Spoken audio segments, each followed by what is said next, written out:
Laxmipuri police ठाण्याच्या हद्दीत 6 ऑक्टोबरला सनी दर्डा या व्यापाऱ्याकडून 3 लाख रुपयांची खंडणी घेतल्याप्रकरणी पत्रकार सागर चौगले, अन्सार मुल्ला आणि शशिकांत कुंभार यांच्यासह अन्य 13 जणांच्या विरोधात लक्ष्मीपुरी पोलीस ठाण्यात 8 ऑक्टोबरला गुन्हा दाखल करण्यात आला होता।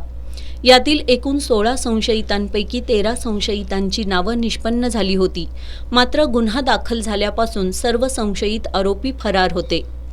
पोलिसांनी आतापर्यंत या प्रकरणात 7 संशयित आरोपींना ताब्यात घेतलंय। मात्र यातील सागर चौगलेसह मुख्य 3 संशयित आरोपी फरार आहेत। सागर चौगले, अन्सार मुल्ला, शशिकांत कुंभार या तिघांनी अटकपूर्व जामीन मिळवण्यासाठी जिल्हा सत्र न्यायालयात अर्ज केला होता। मात्र जिल्हा सत्र न्यायालयानं या तिघांचाही अटकपूर्व जामीन अर्ज फेटाळल्यानंतर या तिघांनी मुंबई उच्च न्यायालयात जामिनासाठी अर्ज केला होता। पण मुंबई उच्च न्यायालयानं देखील तिघा तोतया पत्रकारांचा अटकपूर्व जामीन अर्ज फेटाळला। त्यामुळे या तिघांना आता पोलिसांना शरण येण्याशिवाय अन्य पर्याय नाही।